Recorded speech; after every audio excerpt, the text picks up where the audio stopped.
मुक्ताई विश्वसेवा प्रतिष्ठान प्रबोधिनी केंद्र सणसवाडी इथून प्रवचनकार आहेत, प्रबोधनकार आहेत, व्याख्याते आहेत माननीय श्री ज्ञानेश्वरजी मिटगुले साहेब आपल्यामध्ये उपस्थित झालेले आहेत। तर आपली परंपरा आहे की आपण पाहुण्यांचं स्वागत करतो।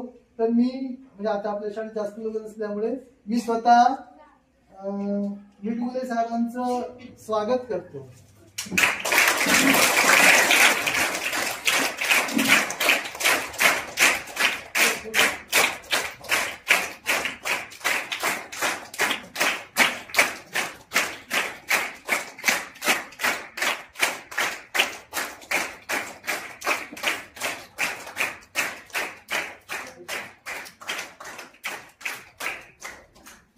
तर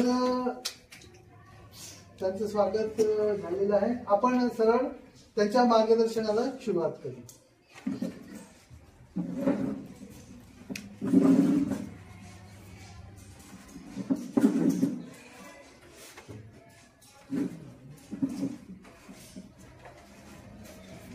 ज्ञान दिल्याने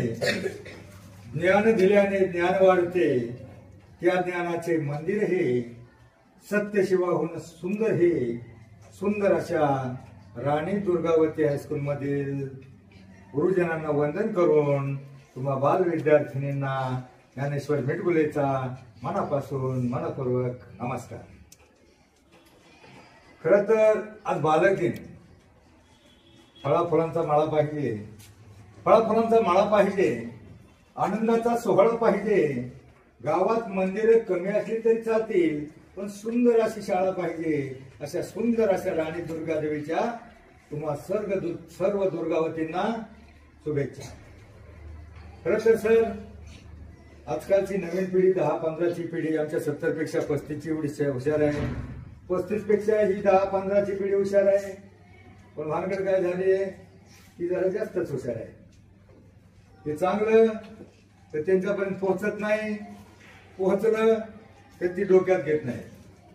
संतांचे विचार बघा, माणूस जीवनामध्ये दोनच प्रकारे मोठा होऊ शकतो। किती प्रकारे? एक शिकून, आता तुम्ही शिकताय ते शिकून, आणि दुसरं सवरून। बघा एखादं म्हातारं माणूस म्हणतो अरे शिकून सवरून पण पुढे फिरतोस। शिकून म्हणजे शिक्षण आणि सवरून म्हणजे सवरून। सकारात्मक अर्थाचे जेवढे शब्द सत्य, सदाचार, संयम, सुविचार, संतांचे विचार, प्रत्येक सुविचारामध्ये सुविचार काही फक्त फळा भिंतीवर लिहिण्यासाठी नसतात। प्रत्येक सुविचार आपण डोक्यात घेतला आणि त्याप्रमाणे वागण्याचा प्रयत्न केला, जीवनामध्ये आपल्याला प्रत्येक जण चांगला, मोठा आणि यशस्वी माणूस होऊ शकतो हा विश्वास देण्यासाठी मी तुमच्या समोर आले आहे। बऱ्याच वेळा सर मुलांना असं वाटतं आम्ही गरीबाचे, आम्ही कमी हुशार, आम्ही काय इंग्लिश शाळेत शिकत नाही, मराठी शाळेत शिकतो, आम्ही बुटका, मी काळा, मी गोरा, मी कसा मोठा होणार? तुमच्यातला प्रत्येक जण मोठा होणार, तुमच्यातला प्रत्येक जण मोठा होणार हा विश्वास देण्यासाठी आलो। तुम्ही पाखरं पाहिली? पाखरं तुम्हाला असं वाटत असेल अरे आमच्याकडे काय नाही, घरची गरिबी, आम्ही इथं जन्मलो, पण पाखरांना कुठं घर असतं? तुम्हाला सगळ्यांना खरं आहे, पाखरांना कुठे चारा असतो? तुम्हाला सगळं आई वडील डबा बनवून देते। पाखरांना कुठे रस्ता असतो? मग पाखरांना काहीच नसतं, तरीही ती चांगल्या प्रकारे जगतात। थोडं थोडं ते काय लहानशा फांदीवर बसतात, लहानशा झाडावर बसतात, फांद्या वागतात, पाहणाऱ्याला वाटतं अरे पाखरं पडतील किंवा काय, पण तुम्हाला त्या पाखरांना फांदी तुटण्याची भीती नसते, कारण त्यांचा त्या फांदीवर नसून आपल्या पंखावर विश्वास असतो। तसं तुम्ही स्वतःमध्ये विश्वास निर्माण करा। मला कलेक्टर बनायचंय, मला शिक्षक बनायचंय, मला मोठा आणि चांगला माणूस बनायचंय। मोठा माणूस तर बनू शकाल, पण चांगला माणूस बनण्यासाठी, माणसाला जीवनामध्ये यशस्वी होण्यासाठी माणसाजवळ आत्मविश्वास हवा, आणि तो आत्मविश्वास मिळवण्यासाठी थोडा तरी संतांचा आणि शिवरायांचा इतिहास ज्ञात हवा। जगावं कसं? जगावं कसं आम्हाला छत्रपती शिवरायांनी शिकवलं। मरावं कसं? हे शंभूराजांनी शिकवलं आणि वागावं कसं हे संत समाज सुधारकांनी शिकवलं. म्हणून आपल्याला फक्त संतांच्या विचारानं चांगल्या विचारानं जीवन जगलो तर आपल्यातला प्रत्येक जण मोठा होऊ शकतो. तुम्ही नशीबवान आहात, तुम्हाला शिकायला मिळतंय. पूर्वीच्या काळामध्ये क्रांतीज्योती सावित्रीबाई फुले त्यांनी मुलींची शाळा काढली. लोकांनी त्यांच्यावर शेण फेकलं तरी त्या हार मानले नाही. त्यांनी नेटानं शिकले आणि मुलींना शिकवलं, शाळा चालू ठेवली. एकाच्या दोनाच्या 4 शाळा केल्या. त्या क्रांतीज्योती सावित्रीबाई फुले. आम्ही कुणाचा आदर्श घ्यायला पाहिजे? क्रांतीज्योती सावित्रीबाई फुले. अगदी बिकट परिस्थितीमध्ये त्या शिकल्या आणि तुमची तर परिस्थिती चांगली आहे, त्यांच्यापेक्षा तर चांगली आहे. मला सांगा, बऱ्याच मुली आहेत, सगळ्या मुलीच आहेत ना? मग याच्यातलं कुणाचं नाव सावित्री आहे का? हात वर करा. सावित्री नाही.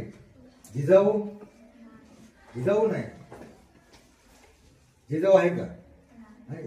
गंगा, यमुना, सरस्वती, नर्मदा, गोदावरी, कावेरी, सरस्वती, लक्ष्मी. एकही लक्ष्मी नाही. लक्ष्मी तरी आहे. लक्ष्मी तरी आहे. तर काय तर फॅशन निघाली त्या टीव्ही जाहिरात येते बघा. वॉशिंग पावडर, निर्मा, रेखा, हेमा, जया आणि पादरा सगळ्या जया पाहिजे.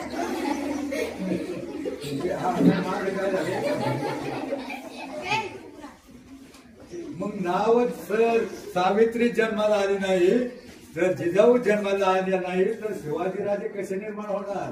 कारण काय सर, अलीकडे हा त्याचा परिणाम आहे. टीव्ही, मोबाईल, डीजे, याच्यातली गाणी.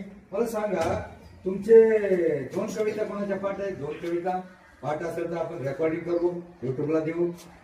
2 कविता, 2 अभंग, 1 अभंग, कोणाचंच नाही. कविता पाठ नाहीत का तुम्हाला? आहेत ना, म्हणून दाखवता.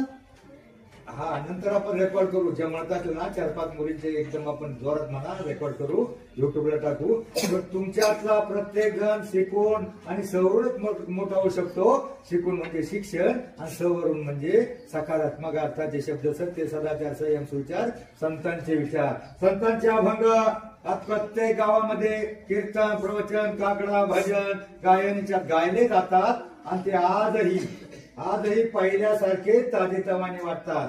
रूप पाहता लोचने देवाची आद्वारी, सुंदर ते ध्यान इवलेसे रोप, अवघाची संसार हे का रंजले गांजले.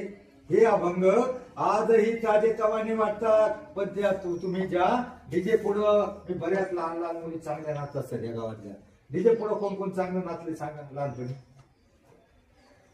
नाचताना डीजेच्या पुढे सांगा नाही का? कोण नाचतात? सगळ्याच नाचल्या. तुम्ही हात खाली करा. मला सांगा हात खाली. मला सांग बाई, डीजेचा आवाज किती नाजूक असतो. नाहीतरी तुम्ही डीजे पुढे नाचला. अहो, डीजेचा आवाज एवढा मोठा असतो, गंभीर असतो. डीजे रस्त्यावर असल्यावर घर जणांचं भांडी हलतात, सगळी भांडी धरतात. मला सांगा, तुमची डोकी दगडमातीच्या भिंतीपेक्षा निभार असतात? माझ्या एका मित्राचा मुलगा 10वीला, त्याला 92% मार्क होते. आमच्या पुणे जिल्ह्यामध्ये एका शाळेमध्ये पहिला आला होता, सत्कार झाला.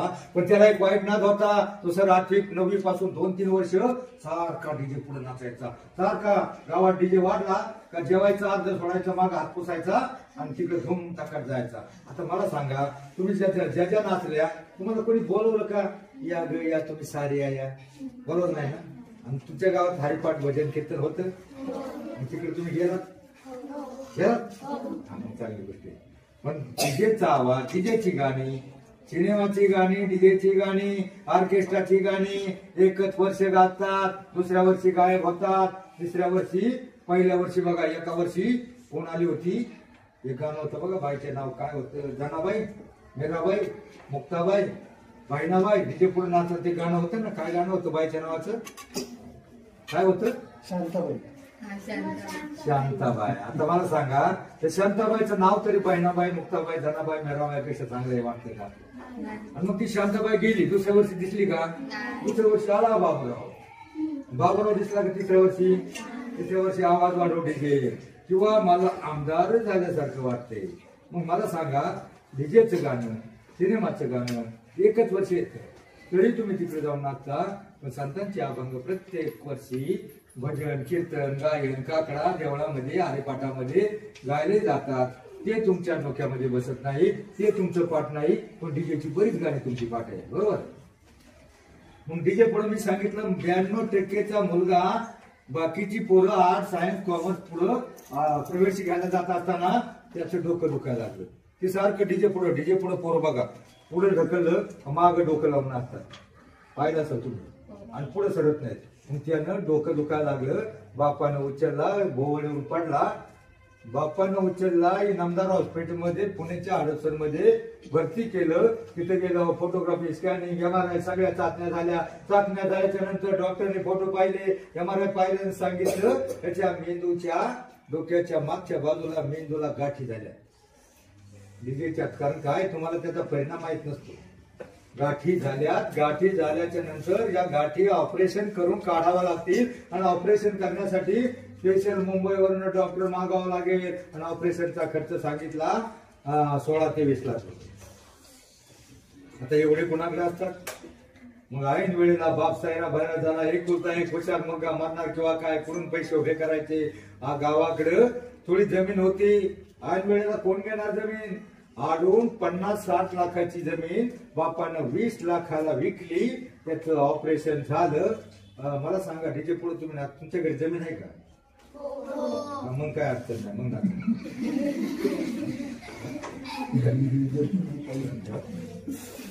50-60 लाखाची जमीन 20 लाखाला विकली. ऑपरेशन साठी डिपॉझिट भरलं, मुलाचं ऑपरेशन झालं. मुलांनो ऑपरेशन करताना मेंदूपासून कानापर्यंत डोळ्यापर्यंत सगळ्या बाजूने ज्या रक्तवाहिन्या असतात ना, त्यातल्या 1-2 रक्तवाहिन्या जॉईन झाल्या नाही. 1-2 रक्तवाहिन्या जॉईन झाल्या नाहीत, आणि मग त्यामुळं मुलाचा मृत्यूभ्रंश झाला. मृत्यूभ्रंश म्हणजे काय शब्दाचा अर्थ. मृत्यूभ्रंश म्हणजे त्याला अर्ध आठवतं, अर्ध आठवतच नाही. बाप आठवला तर आई आठवते, आई आठवला तर बाप आठवत नाही. मात्र त्याला एक नक्की आठवत. काय नक्की आठवतं. डीजे हुशार. डीजे सारखं कुठेतरी काहीतरी वाजलं धडामकणी का ते झोपलेलं असलं गोदाडं फेकाटून देतं, आणि उठून उभं राहतं, आणि उड्या मारायला लागतं, आणि म्हणतं आत्ता माझी सटकली पाटे बघा. आता माझी सटकली. मला सांगा तुम्हाला मोठं व्हायचं ना सगळ्यांना. मोठं व्हायचं असेल तर तुमच्या डोक्यातून मेंदूची कानाची डोळ्याची एखादीनं सटकली, तुम्ही मोठे कसे होणार. म्हणून डीजे पुढे आयुष्यात जाऊ नका. डीजे पुढे जाऊच नका. डीजे जवळ गेलं तरी आपले कान बधीर होतात. मग तुम्ही लहान होता तुम्हाला कळत नव्हतं, पण आता मी तुम्हाला स्पेशल सांगायला आलोय. तुमचे काही शत्रू आहेत. तुमचे काही शत्रू आहेत. माणूस जीवनामध्ये 2च प्रकारे मोठा होऊ शकतो, एक शिकून, आणि तुमचे काही शत्रू आहेत ते तुम्हाला मोठं होऊन देणार नाही. त्यापैकी एक शत्रू डीजे. एक शत्रू डीजे, आणि दुसरा शत्रू कोणता. तुमचे आतले शत्रू वेगळेच आहेत. आतले शत्रू बाजूलाच राहिले. तुमच्या आतपर्यंत शत्रू माहिती का, मोठा होऊन देणार नाही तुला. आतमध्ये एक शत्रू आहे. टिंब हा माणसाचा सगळ्यात मोठा शत्रू कोणता. टिंब नाही, रिकामी जागा. काय कोणता सगळ्यात मोठा शत्रू तुमच्या आतमध्ये लागलाय, आयुष्यात मोठं होऊन देणार नाही. कोणता.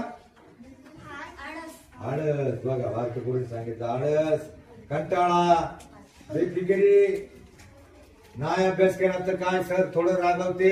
मुलींनो तुमच्या माहितीसाठी सांगतो, सरांचं काही बिघडणार नसतं. जर तुम्ही आळस पहिला झटका. तुम्ही लहानपणी मी बघा, तुम्ही लहान आहात, मी तुमच्या डोक्यावरून जायला असं काही सांगणार नाही. तुमच्या डोक्यात बसल, आणि तुमच्यातली प्रत्येक जण मोठी होईल असं सांगणार आहे. लहानपणी तुमच्या आजीने तुम्हाला एक गोष्ट सांगितली. 2 लहान प्राण्याची शर्यत लागते, आणि त्यातला एक जिंकतो. कोण जिंकतो. आणि मग ससा चपळ होता तरी कसं का जिंकला. तो झोपला, त्याला आळस आला, तो थांबला. मग या लहानशा गोष्टीपासून तुम्ही काय शिकायचं. रोज थांबायचं नाही. तुम्हाला जीवनाची शर्यत जिंकायची असेल तर रोजच्या रोज अभ्यास, गृहपाठ, होमवर्क जर रोजच्या रोज केला तर जीवनाची शर्यत जिंकणारा. काय झालं, एका गावामध्ये रामनवमीचा दिवस होता. सरांनी सांगितलं मुलांना थोडं रामायणाबद्दल सांगा.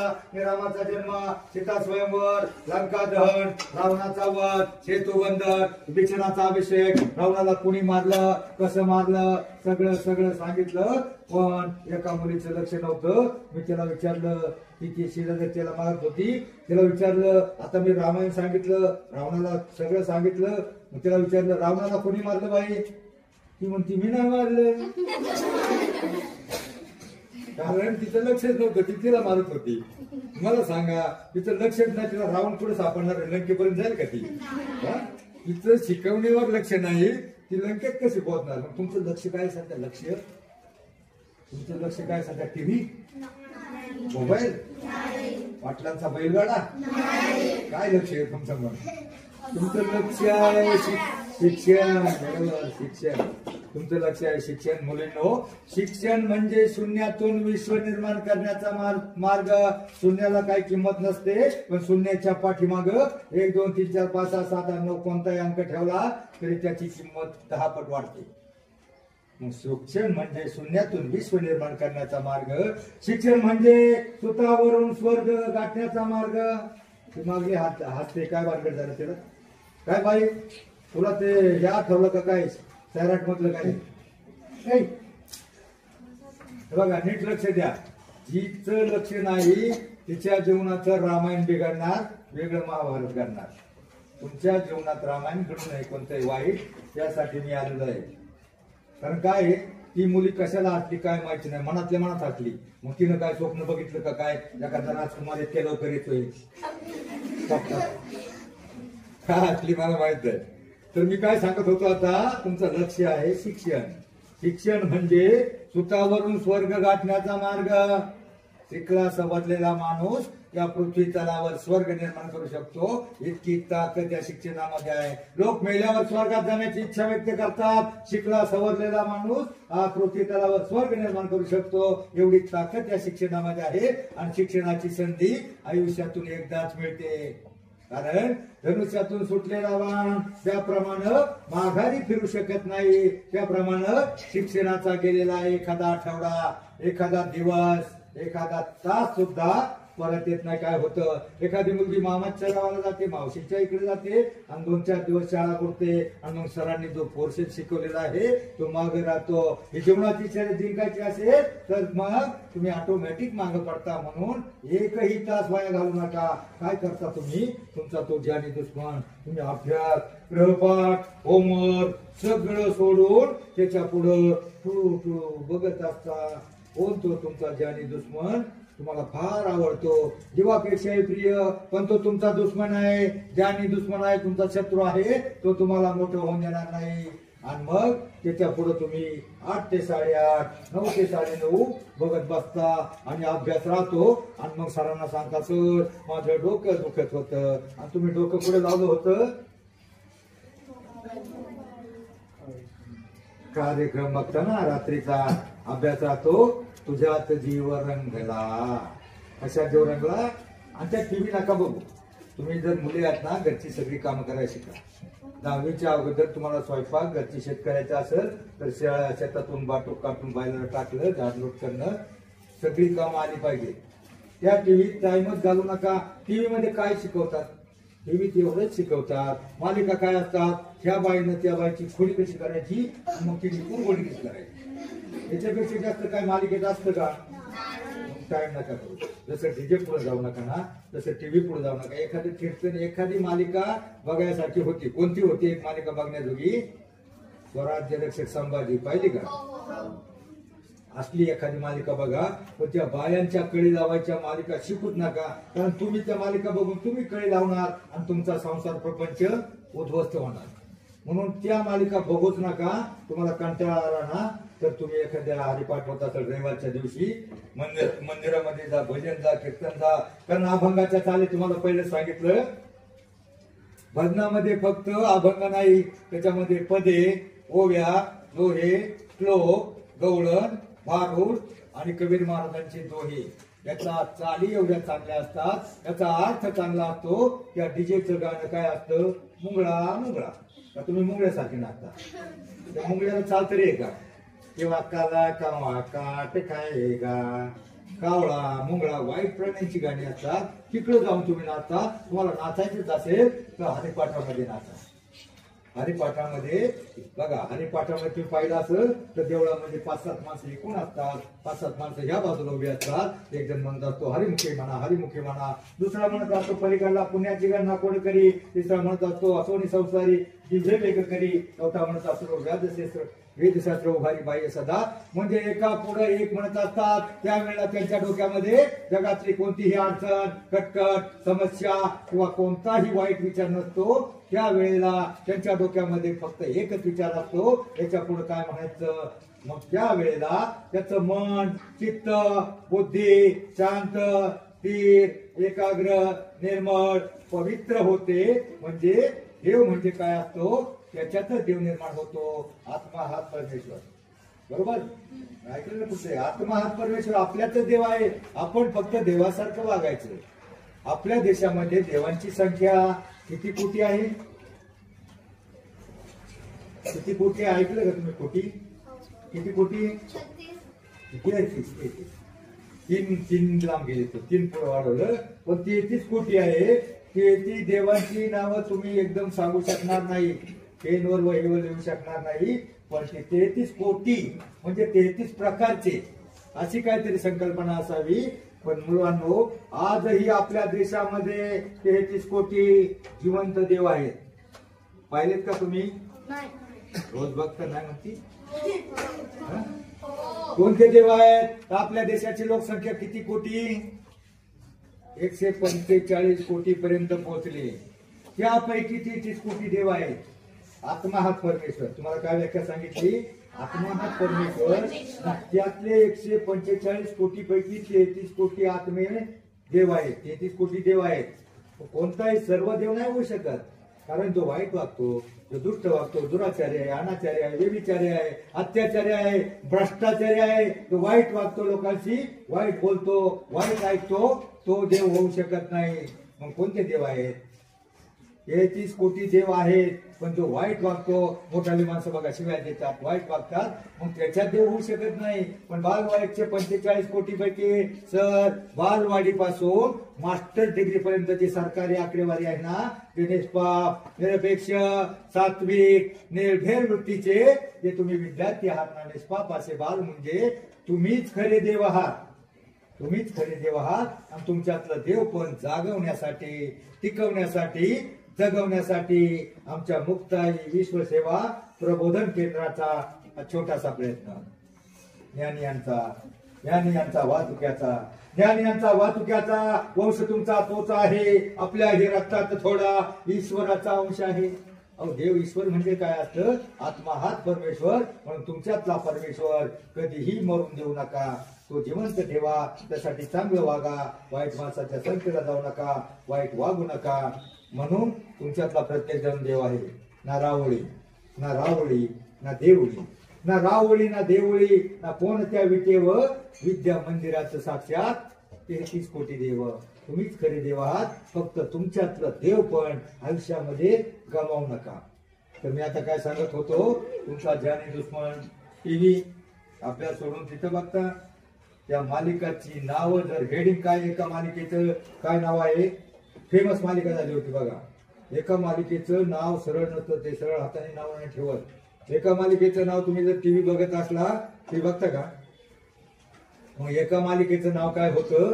माझ्या नवऱ्याची बायको. कधी का मालिका बघितली का? मग काय आपण हे शिकायचं का? नवऱ्याची बायको बघायची का आपल्याला? नका बघू मालिका. तुम्ही घरची सगळी कामं शिका. वेळप्रसंगी पुस्तक वाचा. पुस्तक वाचल्यानं मस्तक सशक्त होतं आणि मग त्याला कुणीही फसवू शकत नाही. पुस्तक वाचा, एखादं कविता पाठ करा, अभंग पाठ करा, पण त्या मालिका बिलकुल बघू नका. बघितली एक तुम्ही छत्रपती संभाजीराजांची मालिका होती बघण्याजोगी. कारण त्याच्यामध्ये काय होतं? देवधर्मान देशासाठी प्राण घेतले हाती, चुरामी सरदार आम्हाला, काय कुणाची भीती, जगुनी मरावं मरुनी जगावं, हेच आम्हाला ठावा. 39 दिवस आमच्या शंभूराजांचं त्या औरंगजेबानं हाल हाल करून मारलं, शरीर सोडलं, डोळे काढले, हाल हाल करून मारलं. पण त्या औरंगजेबाचं पुढे भारतामध्ये थडग सुद्धा नाही. पण आमच्या राजाची प्रत्येक वर्षी वढू खेळापूर आणि प्रत्येक गावोगावी गड किल्ल्याजवळ जयंती पुण्यतिथी साजरी होते. मग त्यांची का होत नाही? तर त्यासाठी दुसऱ्यासाठी जगला तो जगला, दुसऱ्यासाठी जगला तो जगला, स्वतःसाठी जगला तो मेला. आयुष्यामध्ये आपल्या रक्तामध्ये दुसऱ्यासाठी काहीतरी देण्याची जाणत असावी, दुसऱ्याला मदत करण्याची जाणत असावी, दुसऱ्याचं घेण्याचं नाही. तर तुमच्यातला प्रत्येक जण मी सांगत होतो टीव्हीचा दुष्परिणाम अजून होतो. आता बाई तुला किती मार्क आहे 6वीला? मला रिझल्ट लागायचं 6वीला, 6 मध्ये 5वीला पाचवीला स्कॉलरशिप. मला सांग, तुला चष्मा लागला टीव्ही मुळे लागला, मोबाईल मग नाही ना? मला माझा जो डावा डोळा आहे ना थोडा तेलकस आहे म्हणून लागला. असं आहे, ठीक आहे. कारण काय आहे, हे काही प्रॉब्लेम जाऊ द्या, पण आता तुम्हाला लागला नाही. टीव्ही जास्त बघितल्यामुळं, मोबाईल जास्त बघितल्यामुळं डोळ्यावर ताण येतो आणि चष्मा लागतो.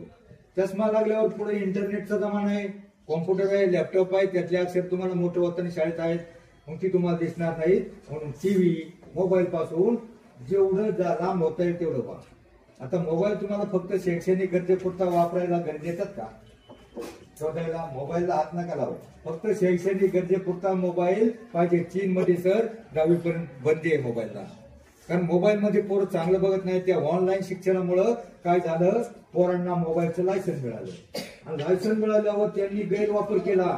मुंबईमध्ये सर हे मोबाईलच्या काळामध्ये एवढा वापरला गेला, आपली पोरं तरी खेडेगावची बाहेर पडत होती, इकडे तिकडे खेळत होती. तिकडे लॉकडाऊनमुळे मुंबई सारख्या शहरामध्ये बाहेर पडल्यावर पोलिस दंडकुंड मारत होते. म्हणून ती पोरं आतमध्येच बसायची आणि ऑनलाईन शिक्षण त्यांना मोबाईल दिला. त्यांनी शिक्षणाचं 1% बघितलं, 90% बाकी बघितलं आणि त्यातले 12% पोरं बधीर झाले. मेंटल हॉस्पिटलमध्ये ऍडमिट आहेत, त्यांना काही कळत नाही, वळत नाही. अहो सर ते जाऊ द्या, आमच्या इथल्या एका 7वीच्या विद्यार्थ्याचं डोकं बधीर झालं, त्याला काही समजत नाही, उमजत नाही, ते नुसतं बोलतही नाही, असंच करत राहते. कारण त्याचा परिणाम म्हणून मोबाईल पासून दूर राहा. पुण्याला मुंबईला डॉक्टर निघाले, त्यांना 1000 रुपये फी आहे आणि त्या आमच्या शेजारच्या मुलाचं 17-18 लाख रुपये गेले, तरी ते पोरग नीट झालं नाही. म्हणून डीजे पुढे जाऊ नका. डीजे पुढे गेला तर घरची सगळी जमीन विकावं लागते आणि मोबाईल पुढे गेला तर जमीन विकूनही नीट होत नाही पोरग. म्हणून टीव्हीचा, मोबाईलचा आणि डीजेचा हे तुमचे जानी दुश्मन आहे. ते तुम्हाला फार आवडतात, मोठे होऊन देणार नाही. तर बिमारी काय झाली, तुमच्या आयुष्यामध्ये 3 गुरु असतात बघा. पहिला गुरु आई, बरोबर, दुसरा गुरु बाप, तिसरा शिक्षक. ही तीनच माणसं तुमचं चांगलं व्हावं, भले व्हावं असं वाटतं. बाकीचा एकही म्हणणार नाही या मुलीला नोकरी मिळावा मला नाही मिळावा असं कोणी म्हणणार आहे का? इंटरव्ह्यूला गेल्या 10 मुली तर तुम्ही म्हणणार आहे का याला मिळावा मला नाही? प्रत्येक तुमचं भलं चिंता नाही. फक्त 3च माणसं, आई वडील आणि शिक्षक, हे 3च भलं वागतात. त्यामुळे ते सांगतात तो अभ्यास पाठ. त्यांना आयुष्यामध्ये त्यांचं तुम्हाला मोठं व्हायचंय खरंच नक्की. 1 मिनिटाचं काम आहे, करणार का? 1 मिनिट. घरी निघताना 1च मिनिट लागतं, जास्त नाही लागत, 1 मिनिट पण नाही लागत. मला सांगा, खरं सांगा बरं का, तुम्ही घरून निघताना आई वडिलांच्या किती जण पाया पडून येतात? हात वर करा. 1च. तुम्ही कसे मोठे होणार? तुमच्या माहितीसाठी सांगतो, तुम्हाला काही नॉलेज नसतं, कळत नसतं, तुम्ही लहान आहात. हात खाली करा. माणसाला जीवनामध्ये यशस्वी होण्यासाठी माणसाच्या पाठीमागे असावे लागतात आई वडिलांचे, गुरुजनांचे, थोड्या मोठ्यांचे आशीर्वाद. त्याचा काय होतं माहितीये, आई वडिलांच्या पाया जर पडलं ना, आई वडिलांच्या जर पाया पडलं, तुम्ही उद्यापासून सुरुवात करा. आणि तुम्ही जर 8 दिवस पाया पडले ना, तुमचे आई वडील विचारात पडतील, आणि आमची पोरं, आमची सोनी किती गुणाची झाली, आमची मोनी किती शहाणी झाली. आणि मग तुम्हाला शहाण्या मुलांसाठी तुमचे आई बाप रक्ताचं पाणी करतील, घामाच्या धारा करतील, काबाड कष्ट करतील आणि तुम्हाला शिकवण्यासाठी पैसा उपलब्ध करतील. एखादा आई वडील जर दारू पित असेल आणि ते म्हणत अरे आमची पोरं किती गुणाची शाण्यासारखी वागतात, मग आपण का करावा, ते व्यसन सोडतील. एखादाचा आई वडील जर कमवत नसेल, असा उन्हाळ्या तसाच भटकत असेल, तर तो तुमच्यासाठी काम धंदा करेल, तुम्हाला शिकवण्यासाठी पैसा उपलब्ध करेल. मग एकच मिनिटाचं काम आहे. तुम्ही जर एवढं जर ऐकलं ना 50% तुम्ही मोठे व्हा. एकच मिनिटाचं काम आहे, अवघड पण नाही. तुम्ही देवाच्या पाय पडताना येताना एका देवाच्या, आणि मग देव तुम्हाला बिस्किटचा पुडा देणार आहे का? तुमचे आई वडील तुम्हाला डबा करून देतात, खायला देतात, तुम्हाला कपडे देतात. आमच्या वेळेला असं काहीच नव्हतं सर, इतकी अपडेट कपडे नव्हती. तुम्हाला तर माहितीये आमच्या वेळेला एकच शर्ट बांधरपाट आणि ते पण ढगड, आणि चड्डीला आमच्या मागून ठिगड, अशी कंडिशन होती. तुम्ही लय भाग्यवान आहात सर, यांना सगळं मिळतंय आणि फुकटची तुम्हाला भात खायला मिळतो. बरोबर मिळतो का भात सर? नाही. आणि मग तुम्हाला फुकटची किंमत नाही. काय झालं, इंग्लिश मिडियमला जे ना 50,000 खर्च करून भरतात, आणि मग ते बापाला वाटतं पोरांना एवढा खर्च केलाय, पोरांनी एवढा अभ्यास करावा, ते पोर मेंटल होतं. ते पोरं काही कळत नाही इंग्लिशच्या पोराला. आपल्या पहिलीच्या पोराला जर विचारलं होय साखर खातो का, की तो हो किंवा नाही म्हणतो. तर त्या पोराला जर विचारलं इटिंग शुगर म्हणजे काय, ते म्हणते नो पप्पा. म्हणजे त्याची फक्त पोपटपंची असते. इंग्लिश मिडियमची फक्त पोपटपंची असते. एवढं पैसे घालूनही ते पोरग 3रीला 4थीला मराठीत येतं. म्हणून कोणताही मराठी मिडियम इंग्लिश मिडियमचा विद्यार्थी मुलगी अधिकारी झाली नाही, सगळे मराठी मिडियमची झाली. फक्त तुम्ही ते फुकटचा भात मिळतो ना, त्यामुळे तुम्हाला किंमत नाही. मग त्याची किंमत करा. आपले आई वडील तुमच्यासाठी कष्ट करतात, ते फक्त त्यांना असं वाटतं का आमची बाळ शाळेत जातील, शिकतील, शिकून सवरून अभ्यास करतील, चांगला होमवर्क करतील, गृहपाठ करतील, आणि शिकून सवरून करतील, मोठी होतील, साहेब होतील, आमच्या म्हातारपणाची काठी बनतील, एवढ्याच अपेक्षा आहेत त्यांच्या. म्हणून तुम्ही तुमच्यातले 3 ज्याने दुश्मन त्यांच्या जवळ जाऊ नका. मोबाईल, टीव्ही, डीजे आणि तुमचे तो आतला शत्रू आळस त्याला बाहेर काढा. आणि संतांचे अभंग याच्यामध्ये एवढा दम आहे. बघा, तुम्हाला एक नाव माहितीये का मीराबाई? कोण होती? संत होती ना. 2 ओळी मग तुम्हाला म्हणत असताना त्या ओळींचा अर्थ काय हे मला सांगा, अर्थ डोक्यात घ्या. बघा, मीराबाईचं भजन होतं, जैसी लागी लगन मेरा हो गई मगन, वो तो गली गली हरी गुण गाने लगी.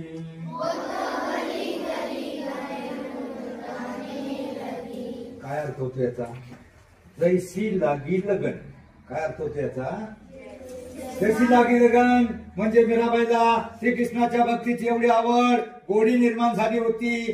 तशी गोडी जर तुम्ही अभ्यासाची निर्माण केली, आणि मेरा हो गई मगन म्हणजे मीराबाई श्रीकृष्णाच्या भक्तीमध्ये एवढी लीन तल्लीन मग्न झाली होती. तसे जर तुम्ही अभ्यासामध्ये मग्न झालात, तर जगातली कोणतीही शक्ती, अगदी चीन, पाकिस्तान सुद्धा तुम्हाला मोठं होण्यापासून रोखू शकणार नाही. असं होणार आहे का? एखादा चीनचा सैनिक येईल आणि एखादा पाकिस्तानचा आतंकवादी आणि म्हणणारे बाळे घालू का गोळ्या, म्हणणार आहे का? लय अभ्यास करून कॅप्टन होऊ नको, किंवा कल्पना चावला प्रमाणे अंतराळात जाऊ नको, म्हणणार आहे का? लय अभ्यास करून राष्ट्रपती होऊ नको, द्रौपदी मुर्मू होऊ नको, म्हणणार आहे का? तुमची परिस्थिती चांगली. द्रौपदी मुर्मू कोण आहेत माहिती तुम्हाला? कोण? राष्ट्रपती. कोणत्या जाती जन्मल्या? त्यांचा कलर गोरा आहे का? देवानं आपल्याला कोणत्या जाती जन्म दिला, आपल्याला कोणता कलर मिळावा हे आपल्या हातात नसतं. पण जन्मल्यानंतर शिकून सवरून कसं मोठं व्हायचं हे नक्की तुमच्या हातामध्ये आहे. बघा, मी तुम्हाला पहिलं सांगितलं, एखाद्याला वाटतं मी काळा, एखाद्याला वाटतं मी बुटका. प्रत्येक जण मोठा होणार. द्रौपदी मुर्मूचा इतिहास माहिती आहे तुम्हाला?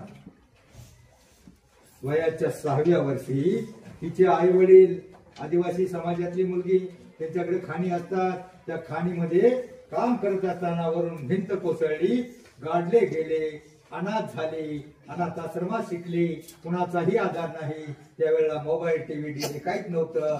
तिचं फक्त ध्यान तिनं कशाकडे दिलं, फक्त तिचं ध्यान, तिला फक्त मग अभ्यासाची गोडी लागली आणि मग तिनं इतका अभ्यास केला, ग्रॅज्युएट पर्यंत प्रत्येक वर्गामध्ये पहिली. आणि ग्रॅज्युएशन नंतर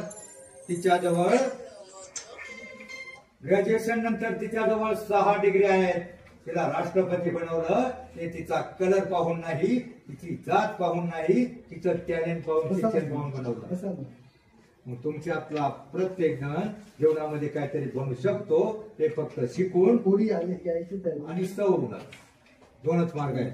बरं जाऊ द्या. तुम्ही दुसरं एक नाव ऐकलंय का, सावता महाराज कांदा मुळा भाजी अभंग नाही ऐकला? सावता महाराज संत होते, जसे ज्ञानदेव तुकाराम तुकडोजी महाराज, गाडगे बाबा, एकनाथ सेना चोखा, त्याप्रमाणे सावता महाराज माळी समाजातले एक संत होते. ते कधी त्यांचं गाव पंढरपूर पासून अगदी जवळ होतं. आरण हे त्यांचं 30 किलोमीटर गाव. त्या गावामध्ये इतकं जवळ पंढरपूर असून बाकीचे लोक 500 किलोमीटरहून दिंडीत जातात, पण ते कधीही दिंडीत गेले नाही, पंढरपूरला गेले नाही. ते आपल्या शेतामध्ये काम करताना कांदामुळा भाजी म्हणजे मोठ कांदामुळा भाजी, अवघी विठाई माझी, लसूण मिरची कोथंबिरी, अवघा झाला माझा हरी, मोठ नाडा विहीर दोरी, अवघी व्यापिली पंढरी, सावता म्हणे केला मला, विठ्ठल पायी गोवेला गळा. म्हणजे सावता महाराज आपला देव म्हणजे मोठ चालू करायचे, पाणी द्यायचे, कांदामुळा भाजी लसूण मिरची काय ते पिकवायचे. आणि ते करता करता आता मोठ तुम्हाला माहित नसेल, मोठ बघा विहिरीवर चालू असायचं, 2 बैल असायची आणि ती मोठ चालू करून पहिला आता इंजिन आली, मोटर आली, पहिल्या मोठ असायच्या आणि मग ती बैल पुढे जात असताना मोठ्यावर गाणं, मोठवाला काहीतरी गाणं म्हणायचा. मोठ्याचं गाणं काहीतरी वेगळं असतं. ते एक याच्यातलं गाणं आहे बघा, कशातलं तरी, चढ शिरपा गाव देवाची कृपा झाली औंधा छान र छान, गाव मोठ वरच गाणं, गाव मोठ वरच गाणं. मग हे पिक्चर मधलं गाणं आहे, पण तो असं नव्हता म्हणत. तो मोठ चालू केल्यावर लगेच त्याचं नाव सुरू व्हायचं, देवाचं नाव घ्यायचा, विठ्ठल विठ्ठल म्हणायचा, किंवा विठ्ठलाचं भजन करायचा, विठ्ठल विठ्ठल जय हरी विठ्ठल, किंवा तो विठ्ठलाचं भजन करायचा, विठ्ठलाला आळवायचा, तो म्हणायचा विठ्ठल माझा माझा माझा माझा माझा म्हणा,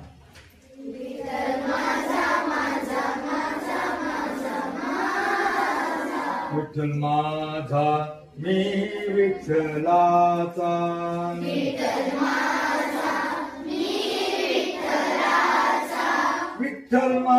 विठ्ठल माझा मी विठ्ठलाचा,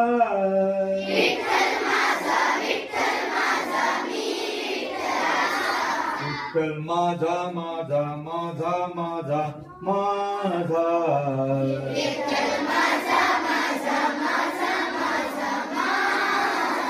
विठ्ठल माझा मी विठ्ठलाचा,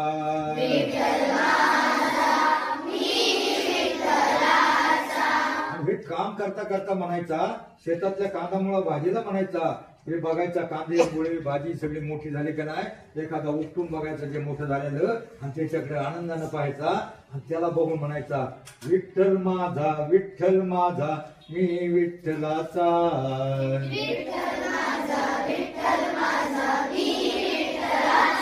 सावता महाराजांनी आपला देव आपल्या कामामध्ये पाहिला. सावता महाराजांनी आपला देव आपल्या कामामध्ये पाहिला. मग सध्या तुमचा देव कशात आहे? टीव्हीत? अभ्यासात आहे, बरोबर, विद्येत आहे, शिक्षणात आहे. म्हणून ह्या देवाला भजा, या देवाची भक्ती करा. एकही दिवस आयुष्यातला वाया घालू नका. तुमच्यातला प्रत्येक जण मोठा होऊ शकतो. बघा, एक अभंग पाठ करा, एक अभंग वर्षातून पाठ करा. वर 4 ओळीचा अभंग असतो. काय असतो? येवले रोपला वेणीद्वारे त्याचा वेद गेला गगनावरी मोगरा फुलाला, किंवा अवघाची संसार. हरिपाठामध्ये एक अभंग आहे, अवघाची संसार सुखाचा करीन. 38 नंबरला अभंग आहे बघा. प्रत्येक वर्गात एक एक पुस्तक देणार आहे मी, त्यांनी परिपाठाला म्हणून दाखवणार असं तर. अवघाची संसार, अवघाची संसार करीन आनंदे भरीन तिन्ही लोक.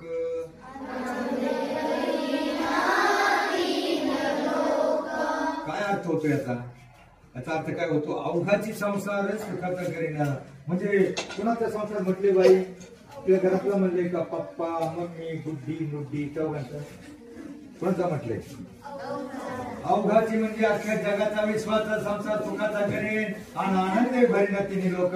म्हणजे स्वर्ग मृत्यू पाताळ सगळीकडे आनंद निर्माण करेल. अभंगाचा एका चरणाचा अर्थ एवढा मोठा असतो. फक्त 2 अभंग जरी तुम्ही डोक्यात घेतले, कांदा मुळा भाजी आणि अवघाची संसार सुखाचा करेल. तो जगाचा संसार सुखाचा करायचा आहे. तुम्हाला नाही अर्थ कळला, स्वतःचा संसार सुखाचा करायचा आहे एवढं कळलं तरी फार झालं. म्हणून 2 अभंग वर्षातून पाठ करा आणि चांगलं वागा. चांगल्या वाईट माणसाच्या जवळ सुद्धा जाऊ नका. आता फक्त 1-2 ओळी माझ्या मागे म्हणा. अभंग पदे ओव्या दोहे श्लोक गवळण भारुड याच्या चाली चांगल्या असतात, पण ते तुमच्या डोक्यात बसत नाही. मग आता आपल्याला अभंग म्हणायचे, गवळण म्हणायचे, भारुड म्हणायचे.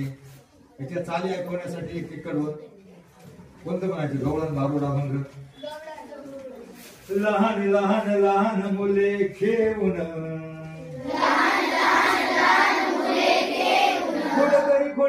खोड्या करी मना मोहन.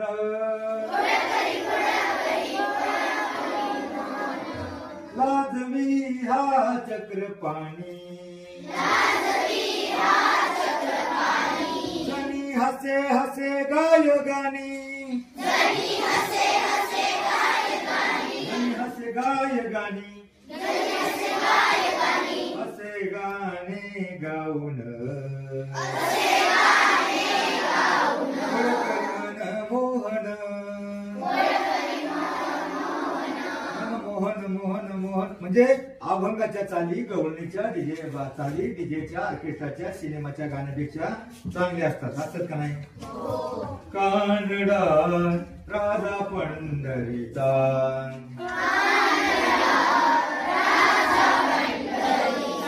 वेद नाही कळला नाही.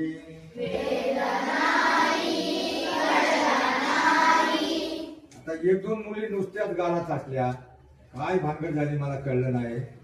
आता मी कुठे तुम्हाला मुन्नी बदनाम होई म्हणायला सांगितले? तो संतांचा अभंग एखाद्या तोंडात वाटला, अंतकरणात उडला, आपलं शरीर पवित्र होईल आणि देव आपलं कधीच वाईट करणार नाही. संतांचे अभंग बघा सर. पूर्वी अवतार झाले मत्स्य कच्च वराह राम कृष्ण कौम, म्हणजे सगळे अवतार झाले हे राक्षसाला मारण्यासाठी. पहिले अवतार सगळे राक्षसाला मारण्यासाठी. बघा प्रत्येक देवाच्या हातामध्ये हत्यार आहे. रामाच्या हातामध्ये धनुष्यबाण आहे, हनुमानाच्या हातामध्ये गदा आहे, कृष्णाच्या हातामध्ये सुदर्शन चक्र आहे, देवीच्या हातामध्ये शंकराच्या हातामध्ये खड्ग आहे. प्रत्येक देवाच्या हातामध्ये हत्यार आहे. अगदी खंडोबाच्या हातामध्ये बरीच हत्यार आहेत. ही हत्यारे का दिली? तर त्यावेळेला राक्षस माजायचे, पण त्यावेळेला राक्षस थोडेच असायचे. त्या राक्षसाला मारण्यासाठी त्यांच्या हातामध्ये हत्यार होतं. आत्ता कोणता आत्ताचा जो अवतार आहे ना आपला कलियुगातला, तो राक्षसाला मारण्यासाठी नाही, तो सगळ्यांना चालण्यासाठी आहे. पहिले देव प्रसन्न करण्यासाठी जप तप साधना करायचे द्वापार युगामध्ये. नंतर त्रेतायुगामध्ये यज्ञ याग विधी करायचे, मग देव प्रसन्न व्हायचा. आत्ताच्या युगामध्ये फक्त देवाचं एवढंच जातं, देवाचं नाम घेतलं, भजन केलं, हरिपाठामधून नाम घेतलं तर फक्त देवाचं भजन हेच आपल्याला देवापर्यंत पोहोचवतं. आणि देवाच्या भजनानं बघा आत्ताचा एक अवतार आहे विठ्ठल, फक्त कटेवर हात ठेवून उभा आहे, कोणता हातात छत्र नाही, गळ्यामध्ये तुळशीची माळ आहे ना. सुंदर ते ध्यान उभे विटेवरी करकटेवरी ठेवून या. तुळशी हार गळा कासे पिठावर तुळशी हार गळा, म्हणजे गळ्यात तुळशीची माळ आहे. तुळशी ही पवित्र असते. काय डोळ्यात गेलं काय तिच्या? नाही ना. तू तुम्ही दोघीच मी तुमच्यासाठी आलोय.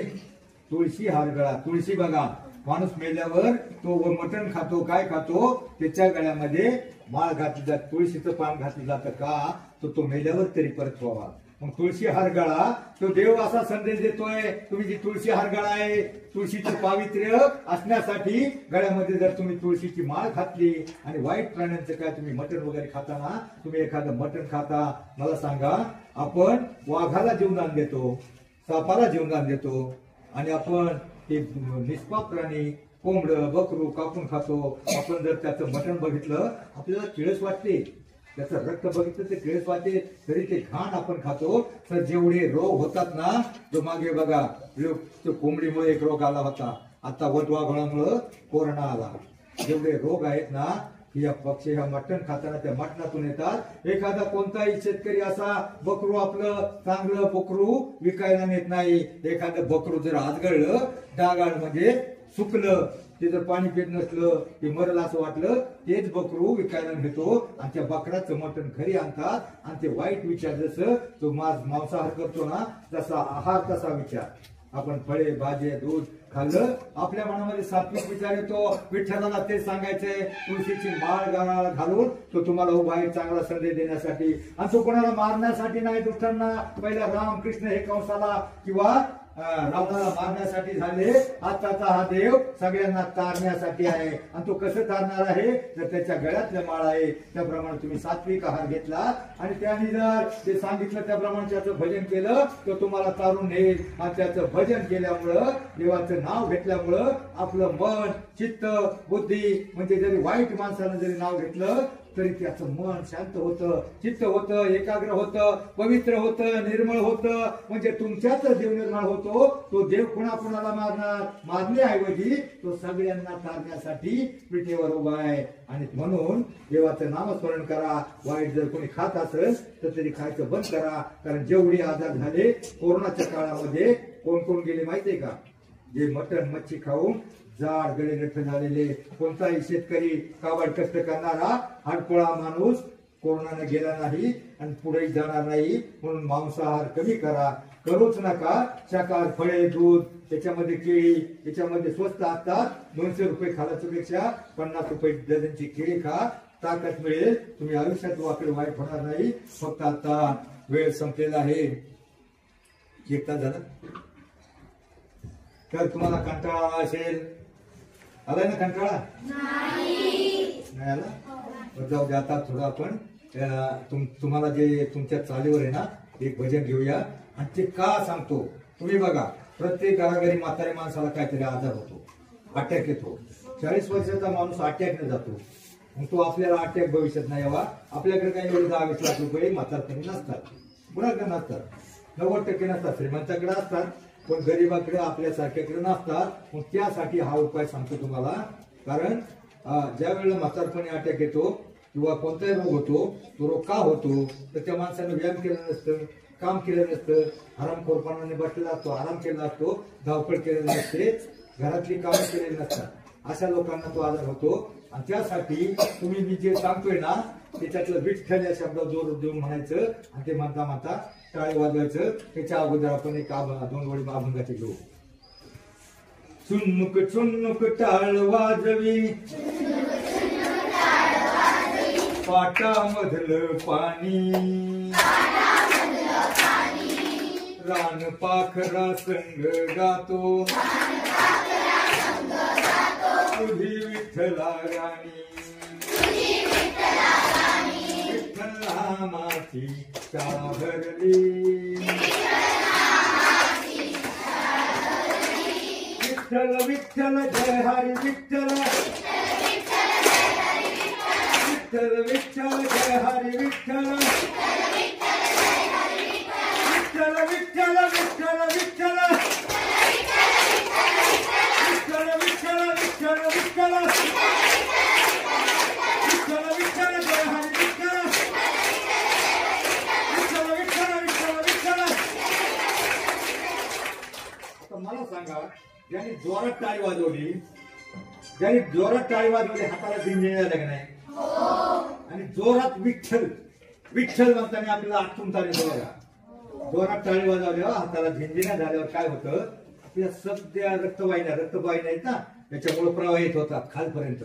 आणि विठ्ठल विठ्ठल म्हणल्यावर आतमध्ये अंतकरण फुफ्फुस जे आपल्या पोटामध्ये आहे ना त्याच्यामध्ये कंपन्या निर्माण होतात. आणि ते सगळं रक्त पायाच्या केसात कायाच्या नखापासून डोक्याच्या केसापर्यंत सगळ्या रक्तवाहिन्या प्रवाहित होतात. तुम्ही फक्त 5 मिनिटं दिवसातून एखादा अभंग म्हटला आणि त्याच्यानंतर विठ्ठल विठ्ठल म्हणून 5 मिनिटं जर तुम्ही टाळ्या वाजवल्या, विठ्ठल विठ्ठल म्हणला, विठ्ठलाचा एक अभंग पाठ केला, तर आयुष्यामध्ये, विठ्ठलाची शपथ घेऊन सांगतो, आयुष्यामध्ये तुम्हाला बीपी, शुगर, रक्तदाब, मधुमेह, चरबी, कोलेस्ट्रॉल, अटॅक येणारच नाही. निरोगी आयुष्य जमाल आणि सगळी शरीर संपत्ती, शरीर हे सगळं जण आहे. आपण आपला एक डोळा 10 लाखाला देऊ शकत नाही. देवानं आपल्याला एवढं सारं दिलंय की देवाचं भजन करण्यासाठी. देवा दिले देवे दिला देह भजना गोमटा. देवाचं भजन करा, गळ्यामध्ये माळ घाला, चांगलं वागा, वाईटाच्या जवळ जाऊ नका. आयुष्यामध्ये शिका. आता फक्त तुमचं शिकण्याचं वय आहे, ते फक्त मन लावून शिका. त्या मीराबाई प्रमाणे मन लावून शिका. सावता महाराजाप्रमाणे त्या शिक्षणामध्ये देव बघा. ते देव तुमचं नक्की कल्याण करेल, तुम्हाला नक्की मोठा करेल. त्या बाल दिनाच्या तुम्हाला मी आमच्या प्रतिष्ठानतर्फे कोटी कोटी शुभेच्छा देतो. धन्यवाद. आयुष्यामध्ये शिकायचं, आयुष्यामध्ये शिकायचं. डिग्र्या कमी पडतील, जगा इतकं आयुष्य कमी पडेल, असा इतकं आनंद कमी पडेल. दौडा असे कम नशिबाचा फासा निखळून पडेल. परंतु मुलांनो मुलींनो प्रयत्न इतका करा, अभ्यास इतका करा. त्या विठ्ठलाला, त्या पांडुरंगाला, त्या देवाला, त्या देवांना तुम्हाला देणं भागत पडेल, देणं भागत पडेल. व जय हिंद, जय महाराष्ट्र.